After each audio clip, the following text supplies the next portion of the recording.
तर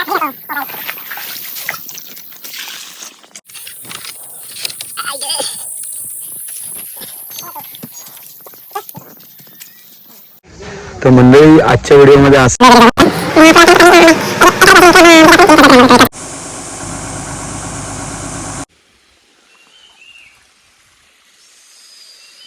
नमस्कार मंडळी, पुन्हा एकदा स्वागत आहे आपल्या यूट्यूब चॅनलमध्ये मिस्टर एमकॉम मालामध्ये. तर आजच्या व्हिडिओमध्ये जे दुष्काळ भागामध्ये जसं की मे महिन्यामध्ये विहिरी इकडच्या खूप वाटल्या होत्या आणि परत इकडच्या सगळे जे दृश्य होतं जे निसर्गाचं एकदम खूप म्हणजे भयानक आणि बेकारच वाटत होतं, दुष्काळ भागासारखं सगळं वाटत होतं. तर आज मी तुम्हाला बिफोर आणि आफ्टर म्हणजे हे दोन ज्या शब्दामधले फरक आहेत तेच तुम्हाला दाखवणार आहे. आजचं मी इकडचं वातावरण दाखवणार आहे आणि जे मे महिन्यामध्ये जे वातावरण होतं ते मी दाखवणार आहे तुम्हाला. तर लेट्स गो, चला मंडळी, आजच्या व्हिडिओमध्ये हेच आहे. आता मी चाललो आहे बागेमधून. काजूनला पण बघा चांगली मस्त आहे की पालवी पण आलेली आहे बघा. आता पूर्ण हिरव्यागार एकदम वातावरण झालं आहे. नारळ पण बघा जास्त काही लागलेत नाही, कमीच लागलेले आहेत, पण तरी पण चांगले आहेत, ठीक आहेत. आणि पावसामुळे तर इकडे आहे ना, म्हणजे जी पहिली वाढ दिसायची आता ती वाढ पण दिसत नाही. बऱ्यापैकी इकडे वाढ दिसते. सो त्यामुळे तुम्हाला फक्त एकच सांगू शकतो, म्हणजे दिवस कोणाचे म्हणजे तेच राहत नाहीत. म्हणजे प्रत्येकजण कोणाच्या म्हणजे वेळ आली की लगेच हसत राहतात किंवा नको ते काय पण बोलून टाकतात. तर तेच दिवस राहत नाही, कधी कधी ते दिवस बदलतात पण. आणि फक्त संयम ठेवायला लागतो प्रत्येक गोष्टीमध्ये. तसंच मी आता तुम्हाला एक फॉर एक्झाम्पल म्हणून मी दाखवणार आहे. एक विहिरीचं उदाहरण मी तुम्हाला दाखवणार आहे. त्या विहिरीच्या उदाहरणामध्ये तुम्ही लगेच समजूनच जाल. इकडे हळद पण लावलेली आहे. इकडे ती आहे ना विहीर, तिकडे नाही, ती इकडे एकदम इकडनं दिसत नाही तुम्हाला. ती हळद लावलं आहे. त्या पाठीमागे विहीर आहे, ती आमची विहीर आहे आणि ही आमच्या म्हणजे पूर्ण वाडीची विहीर आहे. फर्स्ट ऑफ ऑल मी तुम्हाला आमच्या वाडीच्या विहिरीकडे नेतो. बापरे, आंब्याचं आणि काजू सीझन गेलं सगळे. आणि हे बघा, सो लेट्स, पूर्ण एकदम पाणी भोर.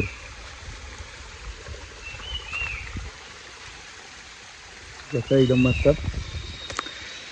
आणि पहिली कशी विहीर दिसत होती आणि आता कशी दिसत आहे, बिफोर अँड आफ्टर, समजलं असेल तुम्हाला. म्हणजे मी दैनंदिन जीवनातलं तुम्हाला फक्त एक एक्झाम्पल देत आहे. तसंच जरा वरतून एकदम छान दिसेल तुम्हाला कशी आहे विहीर. तर एक झरा पण आलेला आहे. मी जरा तोंड पण धुतो माझं. सकाळी उठलं जरा वाड्यातलं काम केलं, त्यानंतर जरा फ्रेश पण होतो. जरा वरती घरी पण जायचं, हातपाय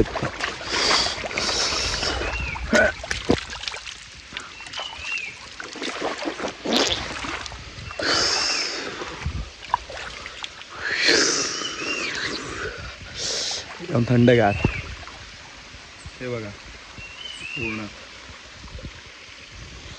आता मी तसंच चढून तिकडे वरती जाणार आहे. वरती तुम्हाला दाखवेलच, तिकडनं जातो मी पायवाटेनंच. कसे पूर्ण एकदम तुडुंब एकदम विहीर पडले. विहिरीमध्ये काय मासे दिसत नाहीत. बापरे,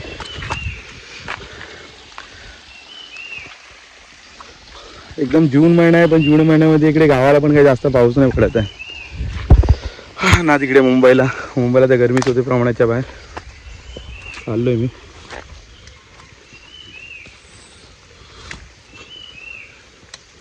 बापरे, हो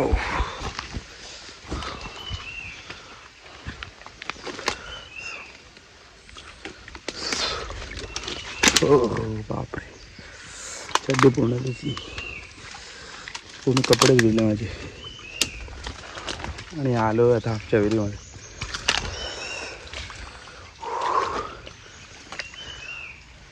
लेट्स ही पहा विहीर. ही पण खोदून घेतली होती, जास्त नाही, एक 10-15 फूट तरी असेल खाली विहीर. हे बघा, त्या विहिरीचं पाणी, ह्या विहिरीचं पाणी. कारण इकडे पूर्ण पूर्णही आहे ना, पूर्ण इकडे पूर्ण हा रेवा बाहेर काढलेला होता. पूर्ण माती बाहेर काढली होती त्यामुळे असं आहे. आणि जास्त इकडे पाऊस पडला नाही त्यामुळे ती माती ही पण नाही झाले, वाहून पण नाही गेले त्यामुळे. आणि ही हळद आपल्या दैनंदिन जीवनाच्या हे जेवणामध्ये वापरल्या जाते ती हळद. एक तिचं हे बघा बीज असं असतं, हे बघा बी छोटासाच मळा आहे पण ह्याच्यामध्ये पण खूप जास्त छोटीशी क्वांटिटी पण ह्याच्यामध्ये खूप जास्त होईल हळद जास्त करून तरी.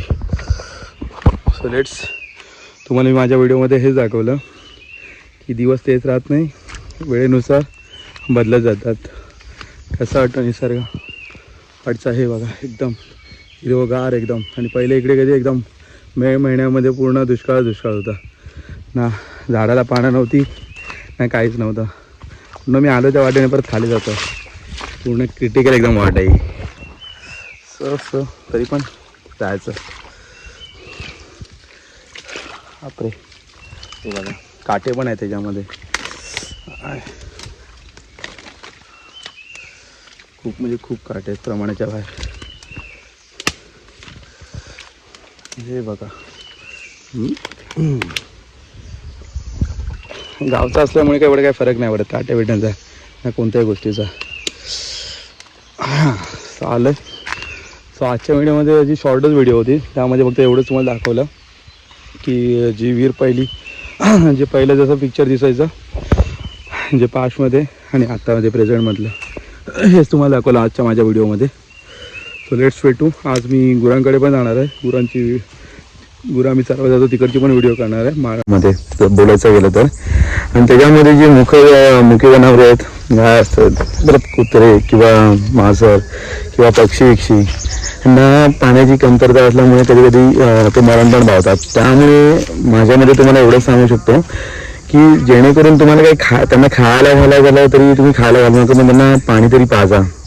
त्यांच्याकडे पाणी आहे त्यांनी शक्यतो बादली बनवून तरी बाहेर ठेवा किंवा म्हणजे छोटं मोठं हे असं म्हणजे कार्य करत राहा.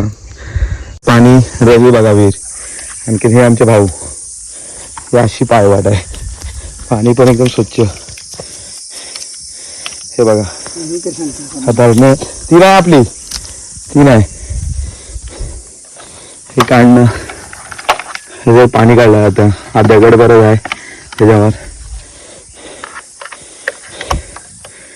हे बघा वरचा परिसर खूप म्हणजे प्रमाणाच्या बाहेर पाणी आहे, मग सगळं गजू पाणी. हे गुरांना हे बघा पाणी.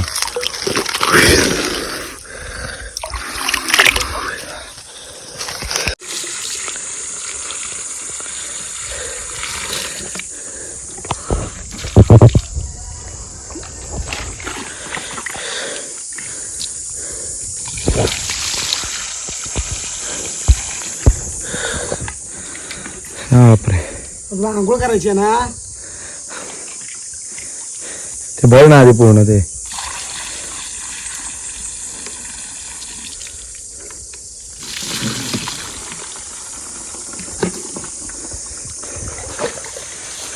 हे बघा बापरे प्रमाणाच्या बाहेर थकवा आला. असं आहे एक एक बहिणी भरायला 5-5 काढणी मारायला लागतात. आता तरी वरती तरी पाणी आहे, पहिलं वरती एवढं पाणी पण नव्हतं.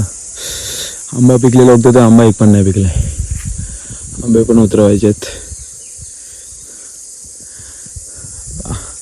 आंबा भरपूर लागलाय, काढा लवकर आणि आडीमध्ये टाका. हे बघा पण पिकलेलं एक पण नाही अजून, म्हणजे कच्चच आहेत आंबे. पिकलेले भेटतील तेव्हा भेटतील. आता परत मुंबईला यायचं ना, फणस नाही विकला ना काय नाही. जेव्हा पण ट्रिप येते तेव्हा पण सगळ्या खालीच जातात ते सगळ्या ट्रिप. हे बघा बापरे पाय पण खूप म्हणजे खूप प्रमाणाच्या बाहेर होतात. हे बघा खूप दगड पण लागलाय. तर अशी होती ही इकडची गावाकडची अशी परिस्थिती आहे.